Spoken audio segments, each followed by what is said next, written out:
ఆరోగ్యం అంటే natural food. Nature మంత్ర ఇప్పుడే మీ ఇంటికి తెచ్చుకోండి.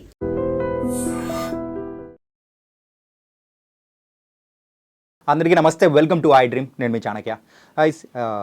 బంగారం ఎవరికి ఊరికే రాదు, డబ్బులు ఎవరికి ఊరికే రావు. ఇలాంటి ట్యాగ్ లైన్తో కూడా మనందరి ఇళ్లలోకి మరి అయితే వెళ్ళిపోయిన మనిషి ఎవరన్నా ఉన్నారంటే అది లలితా జ్యువెలర్స్ ఓనర్. మరి అలాంటి లలితా జ్యువెలర్స్లో ఈ మధ్యకాలంలో చూస్తూ ఉంటే లాస్ట్ 3-4 డేస్గా కూడా ఒక ఇష్యూ అనేది కూడా బాగా వైరల్ అవుతుంది. అదేంటంటే బంగారం బదులు అందులో ప్లాస్టిక్ రబ్బరు వేసిస్తూ ఉన్నారు. ఇది చాలా పెద్ద మోసం అని చెప్పేసి కూడా బయట వినిపిస్తుంది. అసలు ఇందులో నిజాలు ఏంటి, దీని గురించి మనం తెలుసుకోవాలి కదా. మరి దీని గురించి వివరించడానికి ఇప్పుడు మనతో పాటు కూడా కృష్ణకుమారి గారు మనతో పాటు ఉన్నారు. మరి మేడంని అడిగి తెలుసుకుందాం. అమ్మ నమస్తే. అమ్మా నమస్తే. అమ్మ, ఇష్యూ అనేది చూస్తూ ఉంటే చాలా వరకు భయభ్రాంతులు అనేది గురవుతున్నారు. ఏంటంటే బంగారం అనేది చాలా సెన్సిటివ్. ఈవెన్ గవర్నమెంట్లు కూడా ఆ ఇష్యూ మీదకి వెళ్ళాలనుకున్నా కానీ భయపడతారు. ఒకసారి వెళ్ళి వెనక్కి వచ్చిన సందర్భాలు అనేది కూడా ఉంది. అయితే ఇప్పుడు ఆ బంగారపు విషయంలోనే ఆ బంగారపు కొట్టు వాళ్ళే ఇలా చేస్తున్నారని ఇష్యూ బయటకు వచ్చేటప్పటికి అందరిలో కొంచెం కొన్న వాళ్ళందరూ కూడా కొంచెం భయాందోళనకు గురవుతున్నారు. ఏంటి అసలు దీనిలో నిజాలు ఏంటి అంటే మీరేం చెప్తారు? కొన్నవాళ్ళు భయాందోళనకు గురవుతున్నారు అనే ఒక అభిప్రాయంతో నేను ఏకీభవించను. ఎందుకంటే ఇవాళ మనుషుల్లో నిలదీసే తత్వం పెరిగింది. ఓకే.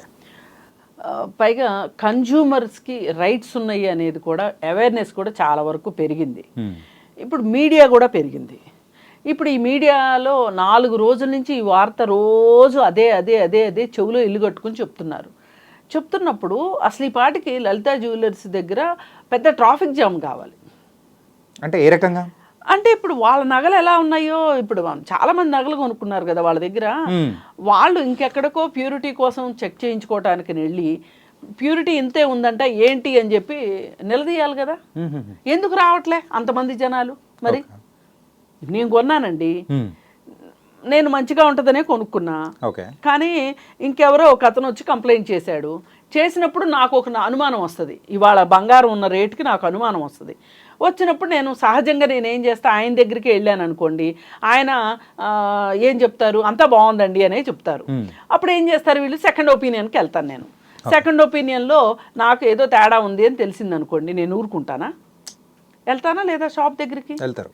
మరి ఎవరు రావట్లేదేంటి? ఆ ఒక్క మనిషే వచ్చాడేంటి? ఇక్కడ ఒక్క పొరపాటు అయితే జరిగి ఉండొచ్చు. నేను కస్టమర్ది కూడా తప్పని నేను అనట్లా. కాకపోతే అతను అన్న మాటని స్ట్రాంగ్ చేసుకుంటానికి రబ్బర్ ఉంది, అది ఉంది, ఇది ఉంది అని మాట్లాడుతున్నాడేమో కానీ అసలు 46 గ్రాములు ఉన్నప్పుడు కొనుక్కున్న గాజు ఇప్పుడు తూకం వేస్తే 40 గ్రాములు వచ్చింది అని చెప్పి చెప్తున్నారు. 6 గ్రాములు ఒక సంవత్సరం లోపల అరిగే ప్రశ్నే లేదు, అరగదు కూడా. ఓకే. అయితే ఈ లెక్క నిజంగానే అరిగింది అనుకుందాం, పోనీ షాప్ వాళ్ళు చెప్పినట్టే అరిగింది అనుకుందాం. అరిగితే ఈ లెక్కన ఆ 46 గ్రాముల వస్తువు అరగటానికి 3-4 ఏళ్ళు పట్టదు, లేదంటే 5 ఏళ్లలో అరిగిపోవాలి. మరి ఇట్లా బంగారం ఇలా కరిగిపోయే కాడికి ఎందుకు కొనుక్కోవడం ఎందుకు? అసలు తరతరాల బంగారం ఎలా ఉంటుంది? ఆ రోజు వాళ్ళు వెయిట్ తప్పు చేసి ఉండాలి. ఓకే. ఆ రోజు వాళ్ళు ఇది ఫస్ట్ తీసుకునేటప్పుడే వెయిట్ పొరపాటున పడి ఉండాలి. 6 గ్రాములు లేదు అనుకుంటే 5 గ్రాములు తప్పుపడి ఉండాలి. ఒక్క సంవత్సరంలో మటుకు 6 గ్రాములు అరగదు. గ్రాము కూడా అరగదు నన్ను అడిగితే. మహా అయితే 1/2 గ్రాము అరుగుద్ది. ఇక కొంతమంది ఆ గాజులు వేసుకుని అదే పనిగా పనులు చేస్తే ఏమన్నా ఇంకెక్కువ అరగాలి, కానీ ఒక గ్రాము లోపే అరుగుతుంది. అసలు ఛాన్స్ లేదు అసలు. ఎందుకంటే ఇప్పుడు నేను ఎప్పుడన్నా ఏదన్నా వెళ్ళినప్పుడు తూకం వేయిస్తా ఉంటే అస్సలు ఇన్ని సంవత్సరాలు అయినా కానీ తేడా రాలేదు నాకు, అంత అరుగుదల ఉండదు. కానీ అతను, అందుకే నేను అనేది ఏంటంటే ఆ రోజు ఒక మ్యాన్ మేడ్ మిస్టేక్ జరిగి ఉంటుంది. ఓకే.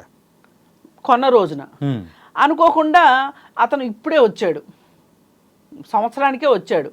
వచ్చినప్పుడు ఆ రోజు తూకం వేసిన అతను ఉండడు కదా, వేరే వాళ్ళు ఉంటారు. ఇతను ఈ 40 గ్రాములే అని చెప్పాడు.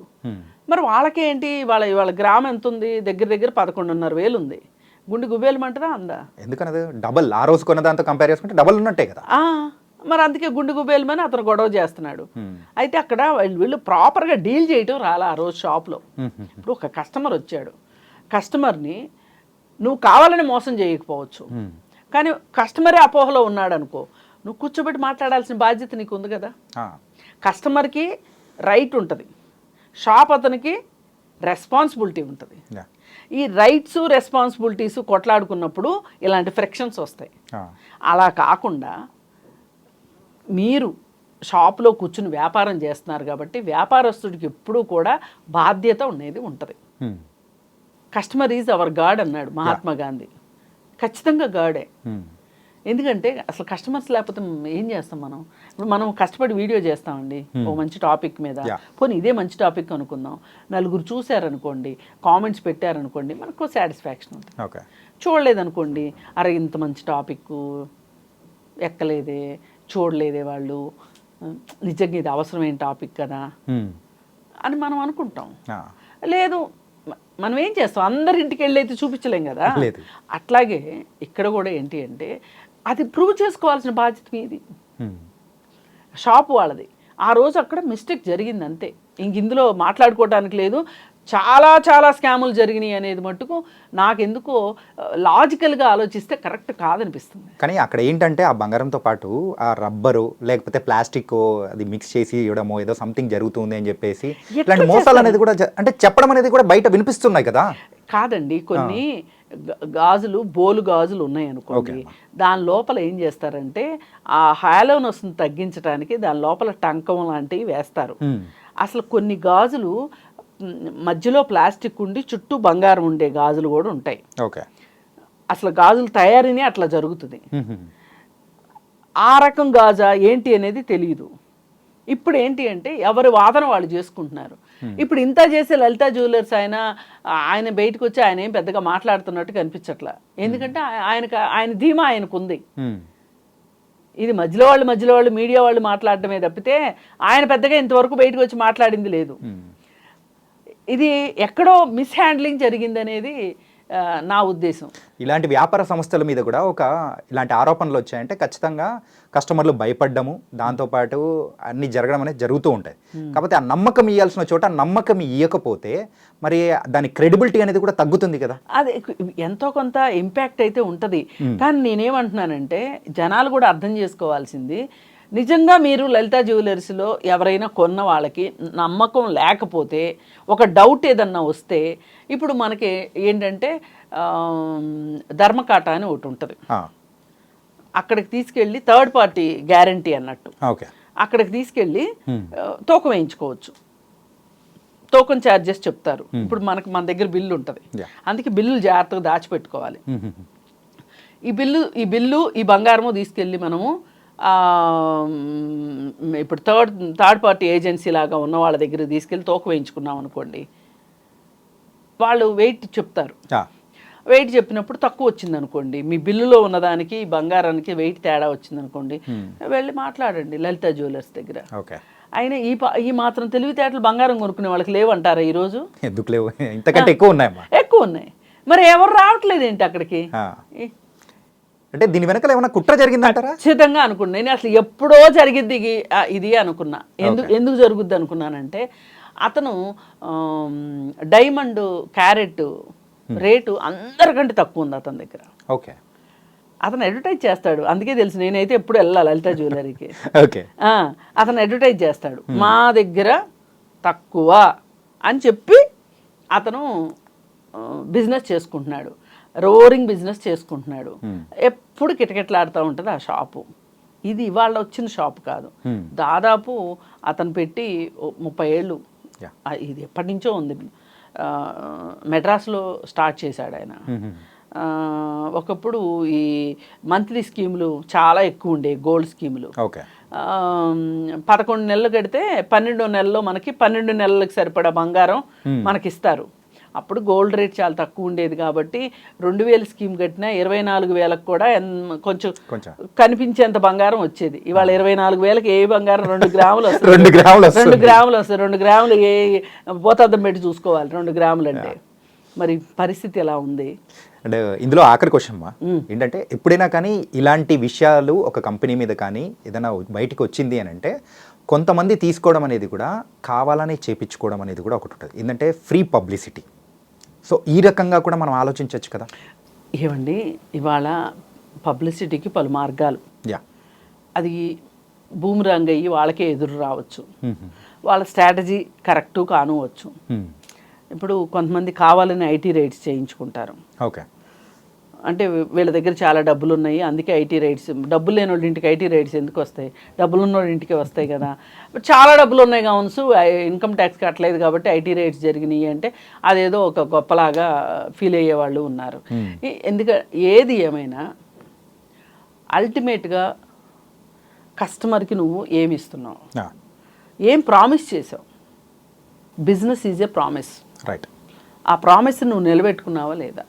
ఒక కస్టమర్ నిన్ను నమ్మి నీ దగ్గరకు వచ్చాడు, కస్టమర్కి న్యాయం చేసావా లేదా, నమ్మకాన్ని నిలబెట్టావా లేదా, నువ్వు నమ్మకాన్ని పొందావా లేదా అన్నది అల్టిమేట్. ఆ విషయానికి మట్టుకు అతను కొంచెం ఎంతో కొంత న్యాయం చేసే వ్యక్తిలానే అనిపిస్తాడు. ఓకే, ఈ చాలా పెద్ద షాపులు కూడా పెద్ద పెద్ద సినిమా యాక్టర్లను పెట్టి వాళ్ళని పెట్టి వీళ్ళని పెట్టి అడ్వర్టైజ్మెంట్ ఇస్తారు. ఇస్తే ఆయన ఆయన ఆయన అడ్వర్టైజ్మెంట్ ఆయనే ఇచ్చుకుంటాడు. చిన్న పేపర్కి అడ్వర్టైజ్మెంట్ ఇస్తాడు, పెద్ద పేపర్కి అడ్వర్టైజ్మెంట్ ఇస్తాడు. ఆయన అందరినీ సమాన దృష్టితో చూస్తాడు అడ్వర్టైజ్మెంట్ విషయంలో. ఇప్పుడు ఒక ఖజానా జ్యువెలర్స్ ఉందనుకోండి, పెద్ద పెద్ద స్టార్లు, సినీ స్టార్లు ఉంటారు. కాజల్, ఆమె ఎవరు, హిందీ యాక్టర్ ఆలియా భట్ కానీ దీపికా పదుకొనే ఇట్లాంటి వాళ్ళు ఇస్తారు. వాళ్ళకి ఎంత డబ్బులు ఇవ్వాలి. ఈయన ఉద్దేశం ఏంటంటే ఆ డబ్బులు కూడా నేను నాకైనా మిగిల్చుకుంటాను, కస్టమర్కైనా ఇస్తాను అన్న ఇదిలో అతను, ఆ భావనలో అతను ఉంటాడు. అందుకని లాజికల్గా లేదు ఈ కంప్లైంట్. అందుకు మనం డౌట్ఫుల్గా మాట్లాడుతుంది. ఇప్పుడు అతను చెప్పేది కనుక, ఆ కస్టమర్ చెప్పింది కనుక లాజికల్గా కరెక్ట్ అనిపించింది అనుకోండి, మనం కూడా సహాయం మాట్లాడతాంగా.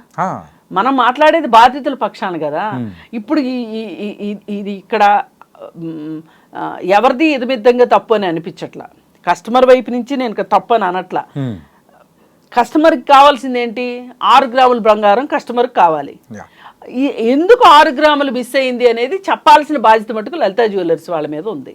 నైస్ అమ్మా. ఏంటంటే ఇష్యూ అనేది కూడా కొన్ని రోజుల నుంచి బాగా సర్క్యులేట్ అవుతుంది. దీని గురించి అయితే చాలా చక్కటి, అంటే కరెక్ట్ వే అనేది మీరు చెప్తారనే ఉద్దేశంతోనే మేము దగ్గర కూర్చున్నాము, మీరు చెప్పారు.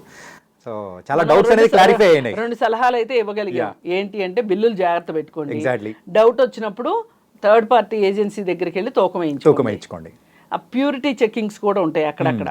ఆ ప్యూరిటీ చెక్కింగ్ కూడా చేయించుకోండి. మనకి 18 క్యారెట్స్ ఇచ్చారా, 14 క్యారెట్స్ ఇచ్చారా, లేకపోతే 22 క్యారెట్స్ ఇచ్చారా, 24 క్యారెట్స్ ఇచ్చారా. 24 క్యారెట్స్తో చేస్తే గాజు నిలబడదు. దానిలో రాగో వెండో కలపాల్సిందే ఖచ్చితంగా. 22 క్యారెట్స్ అది ఎంత కలిపారు అనే దాన్ని బట్టి 18 క్యారెట్సా, కొన్ని నగలు 18 క్యారెట్స్ తోనే చేయాలి. ఇప్పుడు డైమండ్ నగలు 18 క్యారెట్స్ తోనే చేయాలి. అది ఏంటి అనేది కూడా మనకు రాసి ఇవ్వాలి వాళ్ళు. ఆ రాసి ఇచ్చిన దాని ప్రకారం ఉందా లేదని చెక్ చేయించుకోవాలి. ఈ అవేర్నెస్ ఉంటే మోసాలు కూడా మనం చేయకుండా ఉంటారు షాపులు వాళ్ళు. చాలా చక్కటి టిప్స్ అయితే మన ప్రేక్షకులకు ఇచ్చారు. థ్యాంక్ యూ సో మచ్ అమ్మా. Thank you. And for more videos, please subscribe to iDream. Please subscribe to iDream. Please subscribe iDream. And please subscribe to iDream. For more videos, subscribe to iDream. please like, share and subscribe to the channel. Congratulations, iDream. Subscribe to iDream. Subscribe to iDream. So subscribe to iDream Media. iDream ki iDream team andarki huge congratulations. Please subscribe iDream Media. Please subscribe to iDream. Subscribe iDream. Please subscribe to iDream. iDream అంటే నా కళల channel subscribe చేసుకున్న నోరు తిరుగుతలేదు, మీరైతే గంట గుర్తు కొట్టండి. For more such videos, please subscribe to iDream. Subscribe to iDream. Please subscribe to iDream. Please subscribe iDream Media. Please do subscribe to iDream. Please subscribe to iDream Media. For best entertainment and information, please subscribe iDream. And don't forget to subscribe to iDream.